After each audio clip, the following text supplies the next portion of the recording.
Hello everyone and welcome back to Bitwig Studio and Music Production. This is lesson 3.27, and in this lesson we're going to have our first little talk about reverb. Now, reverb is really complicated and there's a ton of different uses for it, but for right now let's remember that what we're doing is covering these effects on purely a creative creation-based standpoint. We're not talking about reverb in relation to mixing. We're not talking about reverb in relation to mastering. We're talking about reverb in regards to creation, which means more than anything else that there are no rules as to how you can use the reverb device inside of Bitwig Studio. Many people are going to disagree, and I can almost guarantee that there's going to be a ton of cynical comments that end up underneath this video because that's what reverb tends to do to people. Everybody argues about it, about whether or not you even should use it, how much you should use, and the ways to go about implementing it into your tracks. For now, we're focusing on reverb directly on a track, so not an ascend-return structure, and really just how it can shape and change our sounds, whether over time or for good, right? If we're not doing any kind of modulation or automation. So let's start by talking about what reverb is, and I'm going to try not to go on for hours and hours, so I'm going to keep it pretty simple for now, but when we do start talking about mixing and other uses of reverb and really creative ways you can sample out just reverb and reverse it, etc., we'll talk a lot more in depth. But for now, let's just talk about reverb in terms of acoustics, which is the interpretation of the persistence of sound after a sound is produced. A reverb is created when a sound or signal is reflected, which happens with every single sound to some degree, causing a large number of reflections to build up and then decay as the sound is absorbed by the surfaces of objects in the space, which could include furniture, people, air, trees, tube of toothpaste, whatever. Sound doesn't play favorites. It bounces off of everything. This is most noticeable when the sound source stops, but the reflections continue, decreasing in amplitude until they reach zero amplitude or really just so soft that we can no longer perceive it. Reverberation is frequency dependent.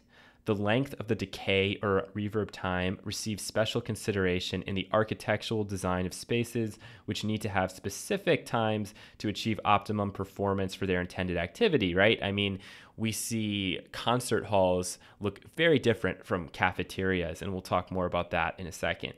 In comparison to a distinct echo that is a minimum of 50 to 100 milliseconds after the initial sound, reverb is reflections that arrive in less than approximately 50 milliseconds.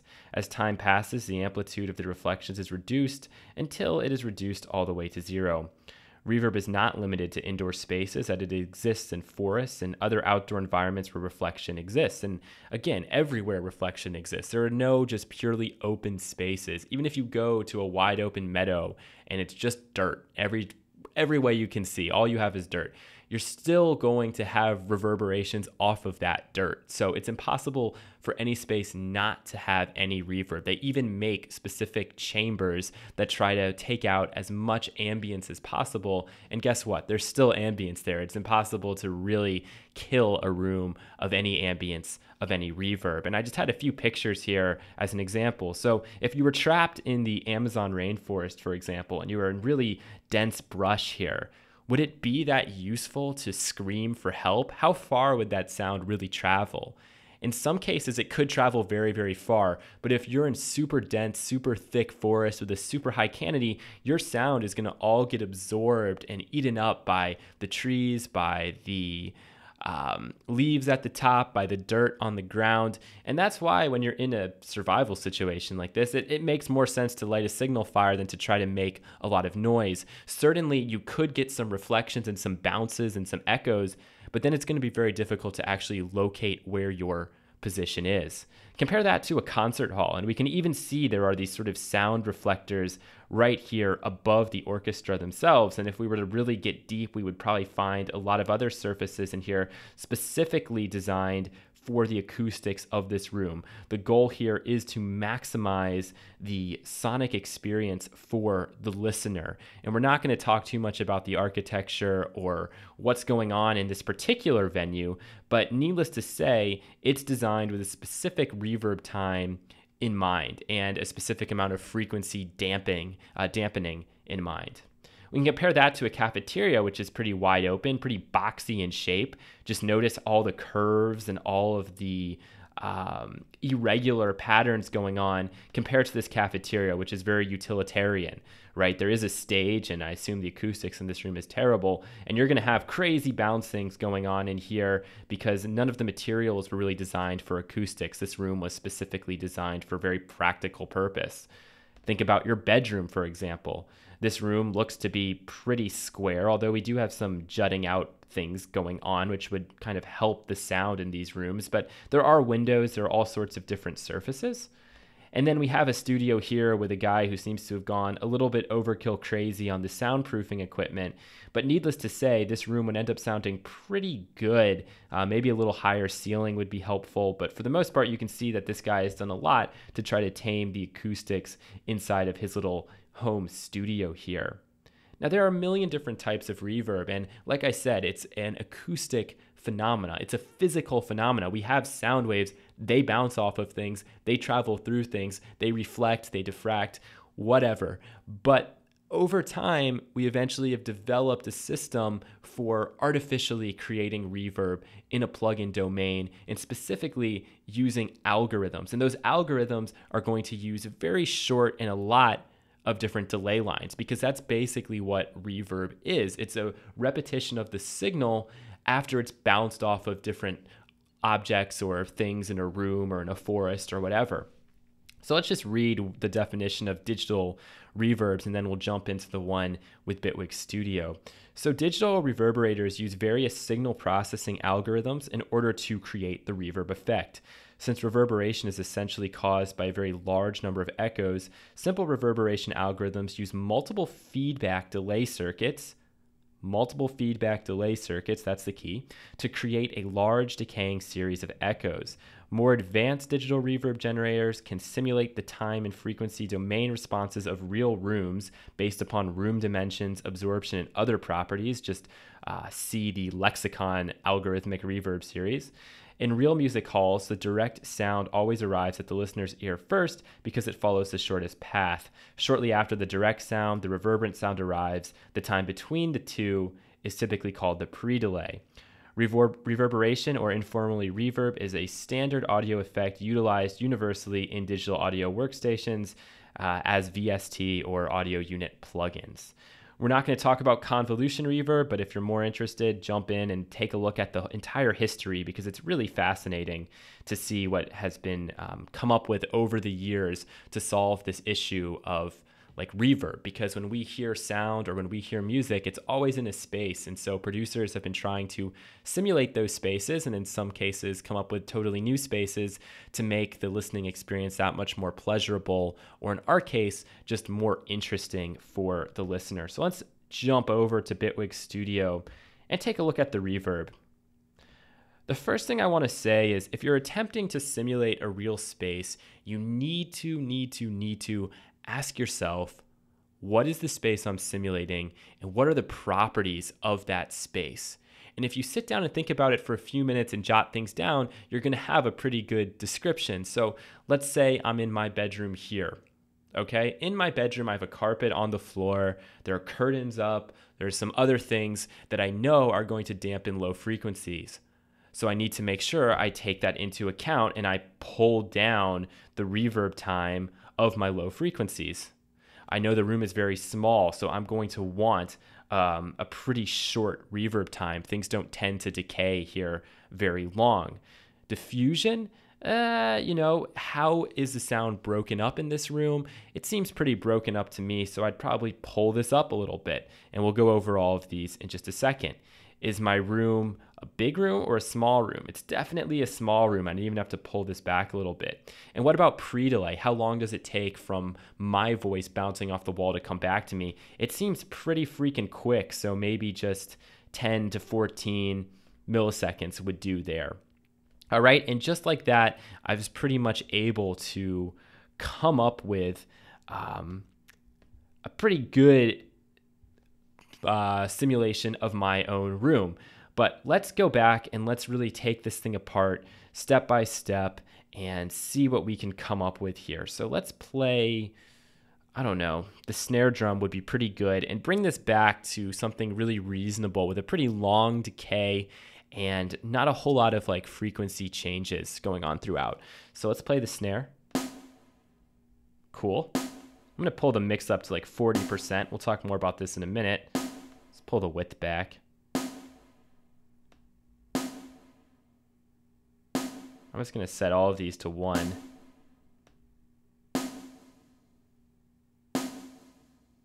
So now we're not hyping any frequency range. But if I were to pull this up, you can really hear the lows and how those trail on longer. Let's bring it back to 1. Size, I'm happy with. Room, we'll just double click to go back. Pre-delay, I'm gonna set that to 0. Diffusion, it's up to you. Either you can pull it all the way up or all the way down, which is gonna sound a little bit more crackly. Let's pull it down. Reverb time, let's make this decay a bit longer. Early to late reflections, we can put that right in the middle.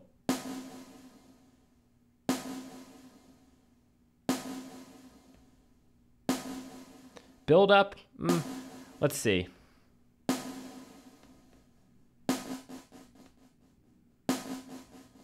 Let's pull this up. I like it better like that. And to me, that's a pretty good default starting position, okay? From here, we can really make every decision without having to pull anything back at the beginning, right? We're at somewhere very neutral. So I'm just gonna save this as Brian Verb, boring, wet. So how are we going to approach this reverb? Well, the first thing we need to focus on is the mix control. And we're not using this in a send return structure. We are putting this as an insert on the track. So the second we go above 50%, we're gonna hear more of the reverb signal than we are of the original signal. Typically in production, that's a big no-no. You never wanna go over 50% because you're losing that original signal and letting it be taken over by the reverb. However, every rule is really meant to be broken, and when we're just creating things, maybe we want to hear more of that reverb than we do the original signal. Who knows? But just so you guys are aware, typically you would be keeping this under 50%, but for me, I'm a bit of a wild card. I'm going to pull this up. Let's put it up to 70% and listen to what that sounds like. Heck, maybe even a little bit more. And we can, of course, widen this out. Ooh, yeah, that sounds nice. So we're starting to even lose the fact that it's a snare at all. And one thing I like to do with reverbs is see just how far I can push them. And that's how you get a sense of how clean they sound or their sort of characteristic. Because every single reverb plugin, as everyone will tell you, is very, very different. And I've been a pretty big fan of this one so far. And let's see what we're able to come up with. We have a control for our frequency spectrum here. We can actually set the lows all the way down to 65.4 hertz or all the way up to 1.5K. That's kind of crazy. Let's go to, I don't know, 400, 350 maybe. I like that. And with the highs, I'm actually going to pull this up to maybe 5K so we just get that real sizzle on top. And we can, of course, boost and adjust these as we see fit. So in our room, let's pretend like the lows are really, really ringing out and the highs are really, really ringing out. This isn't supposed to simulate any kind of real space. I just want to see what this sounds like. Let's really emphasize that.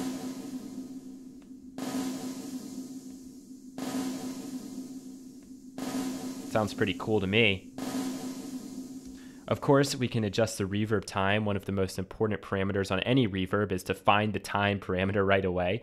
So we can pull this all the way up to 31 seconds. Let's do something a little more logical. I don't know. Let's say 4 seconds. Still going to be crazy.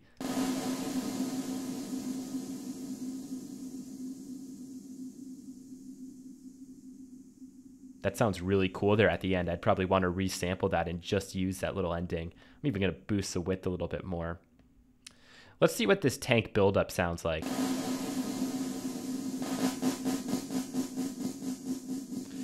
So So you can hear as we pull the buildup up, our reverb is becoming a little bit more glued and gelled together. As we're down, it's breaking up a lot more.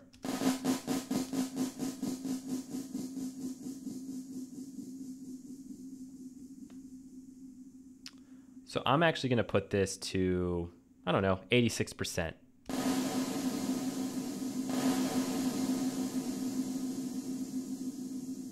Very cool. Let's not touch the early to late reflections just yet, because it wouldn't make sense to mess with those until we've actually set what we want in our early reflection setting right here. So all of these three are specifically referencing what's going on in the early part of the reverb, so the pre-delay specifically.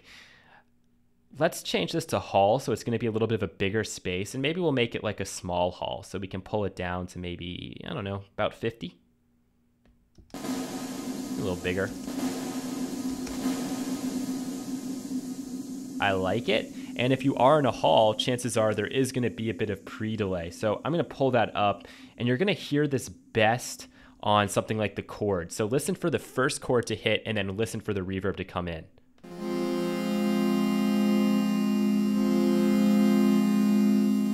All right, did you hear that? There was that little quiet hit of the chord, and then boom, the reverb came in. And mainly that's because our mix is way, way up. Let's listen to that one more time with the pre-delay up 100.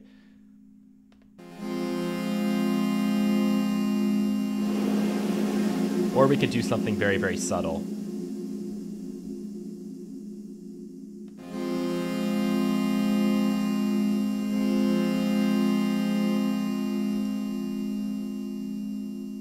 I like that quite a bit.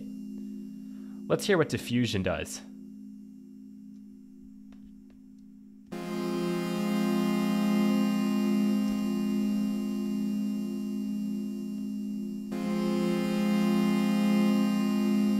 So again, diffusion is just going to smooth out that reverb a little bit. In this case, the buildup seems to really be the smoothing control of the reverb of those reflections, whether or not they're really crackly and split up, or if it's all very much a clean sound. So both of those parameters are going to impact that. Let's take a listen through the snare. It might be a little bit better.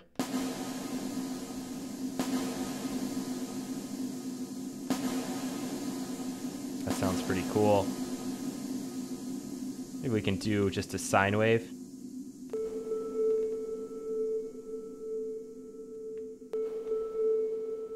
There you can really hear what the diffusion's doing.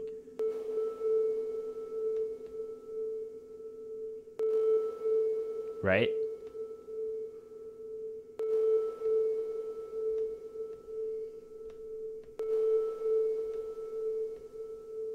And let's emphasize the late reflections.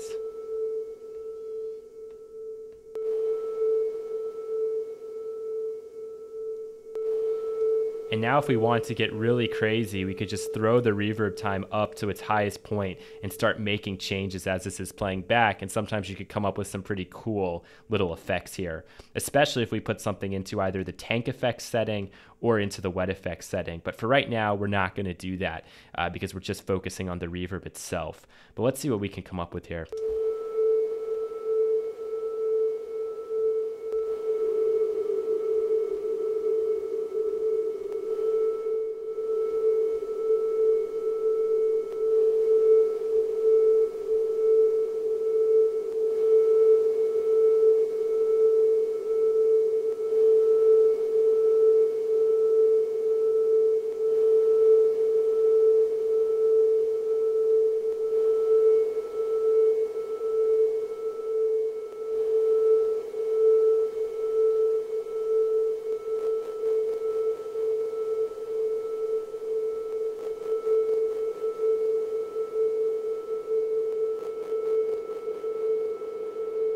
Starting to get a really darker sound here.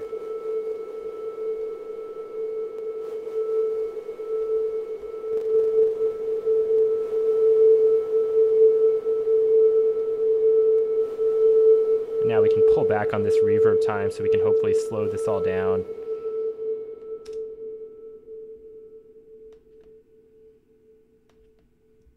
And there you go. That's a look at the reverb. It actually sounds quite nice. And if you want, you can go through some of these presets because they do all sound pretty cool. And I like all of them quite a bit, but it's always more fun to get in there and kind of tinker yourself. So if you are trying to simulate a real space, really ask yourself those questions about the space itself. How big is it? What sort of surfaces are on the wall? And how do those impact the frequency spectrum? Okay, so those are kind of the big questions. I hope this was somewhat helpful to you guys. Reverb is a tricky topic, and when we start talking about reverb in a practical sense, you'll start to see just how important it can be and how often it ends up being misused. So thank you so much for watching, and you'll hear from me again in the next lesson.